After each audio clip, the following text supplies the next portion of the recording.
pergunta agora de António Leitão. Este cidadão também nos envia um par de perguntas. Primeira, como será possível, com a pressão sobre a liberalização do mercado de trabalho, a um país como o nosso sair da espiral crescente de retrocesso social e económico, nomeadamente a nível do emprego, visto que o Estado não é mais visto como fundamental no relançamento económico?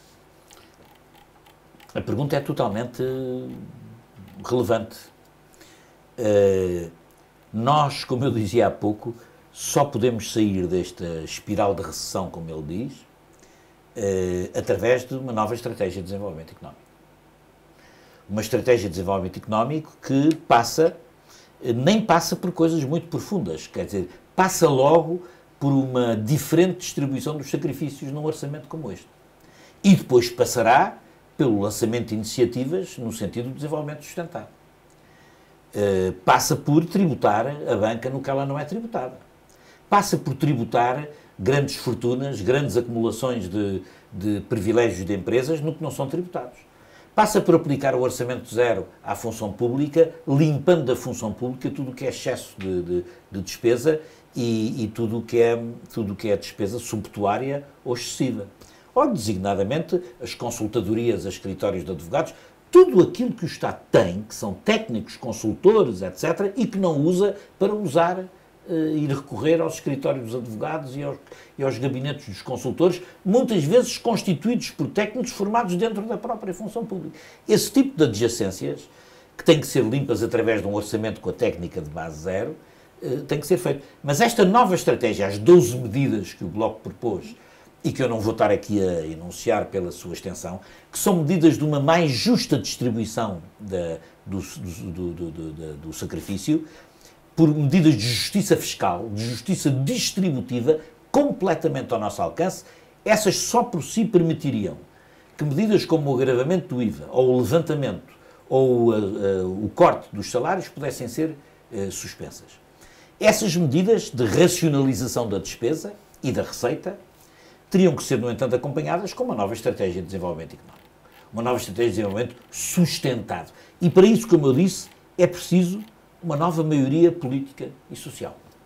É preciso uma nova maioria política e social. É preciso a maioria política e social que, de alguma maneira, nós pensamos que a candidatura de Manuel Alegre à presidência da República pode potenciar um grande espaço social e político à esquerda que suporte soluções políticas e governativas alternativas a esta pouca vergonha recessiva, a esta roubalheira que é a política do Bloco Central.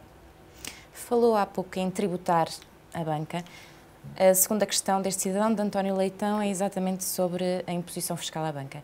Ele pergunta, realisticamente, o que podemos esperar ao nível de regulamentação e imposição fiscal à banca, assim como do acesso de antigos detentores de cargos políticos a cargos de gestão da Caixa Geral de Depósitos e de outras empresas públicas? Com este governo podemos esperar muito pouco. O que eles têm feito é exatamente o que com este governo ou o PSD, com esta aliança de Bloco Central. Eles falam do imposto para a banca. Não é um imposto propriamente dito, não é uma medida tributária. É uma taxa para criar um fundo de estabilização financeira. Eles falam de tributar as mais-valias, mas é só a parte menos importante das mais-valias que eles querem tributar, não os grandes negócios das mais-valias bancárias. E depois há esta coisa que eu acho fantástico, quer dizer, que não se toma medida nenhuma em relação a isto. Quer dizer, então nós estamos a cortar nos salários da função pública, estamos a tirar o abono de família às famílias carenciadas, estamos a diminuir os abonos sociais.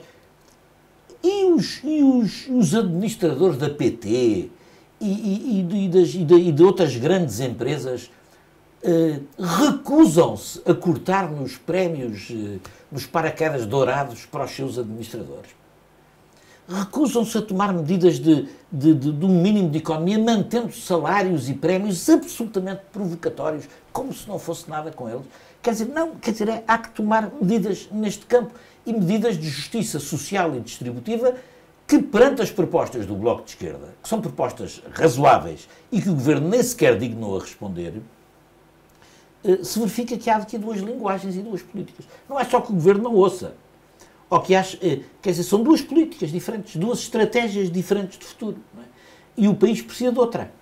E precisa de outra do que representa uma esquerda grande, alargada, multifacetada, forte, capaz de sustentar uma governação alternativa à situação que existe.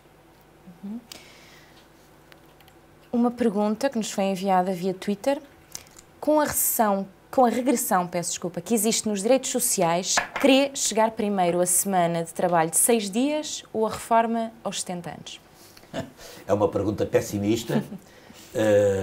Espero que não seja uma pergunta realista. Tudo depende da correlação de forças. Se nós fizermos, para responder à pergunta anterior da greve geral, se nós conseguimos fazer uma boa greve geral, se nós mobilizarmos os trabalhadores, se nós criarmos uma opinião pública indignada e mobilizada contra estas medidas, coisas como essas não chegarão a chegar. Isso depende de nós. Está nas nossas mãos que isso não chegue. Está nas mãos dos trabalhadores, está nas mãos de quem se mobiliza. Está nas nossas mãos impedir que isso aconteça. Agora, se nós acharmos que isto é inevitável, se nós acharmos que isto é uma espécie de desígnio divino que se abateu sobre nós, se nós perdermos de perspectiva que isto é uma luta de uma classe contra as outras classes, de uma classe de parasitagem contra as classes do trabalho, e que é dentro desta perspectiva de conflito que nós temos que ver o que é que está em causa neste país, se nós perdermos de vista esse grande combate social e político que está subjacente, naturalmente vamos nos render. Vamos nos render com o medo, vamos nos render com a fatalidade e vamos deixar que venha a semana das 6 horas e mais os 70 anos e mais o que for. Agora, isso não é uma fatalidade, não pode ser. Está nas nossas mãos impor uma correlação de forças que impeça esse tipo de coisas. Uma questão de Júlio Matias, e é exatamente sobre uma das propostas apresentadas pelo Bloco de Esquerda no conjunto de medidas. Júlio Matias diz o seguinte: o Bloco tem defendido a devolução do segundo submarino aos alemães para não pesar no déficit português. Acha que romper os contratos assinados contribui para a credibilidade do país lá fora? Quem rompeu os contratos foram os fornecedores. Eu acompanhei de perto essa questão na Comissão de Defesa Nacional. Porque os fornecedores estavam obrigados à prestação de mais-valias no montante equivalente ao preço de cada submarino. E, portanto, se os submarinos custavam o que custam, deveria haver contrapartidas em benefício da economia portuguesa em montante igual. Eles não cumpriram. Eles estão em falta, em 80% para aí de falta, ou mais aí de falta, para além das fraudes que cometeram e que estão a ser julgadas, estão em falta com 80% das contrapartidas que são devidas por nós termos assinado o contrato dos submarinos. Nós assinámos o contrato e eles devem-nos essas contrapartidas. Eles não cumpriram. O que o Bloco de Esquerda tem defendido é que o incumprimento do contrato é fundamento suficiente para nós invocarmos a sua rescisão. O primeiro submarino está cá e, mesmo assim, deve-se discutir o preço, devia-se discutir o preço desse submarino, que não foi suficientemente discutido. O segundo submarino não está entregue e acho que o governo português devia ponderar seriamente a hipótese de rescindir o contrato com base no não cumprimento das contrapartidas por base dos fornecedores alemães. Não desconheço que há implicações jurídicas nesse contrato, mas não fomos nós que não cumpriu. Quem não cumpriu foram os fornecedores alemães.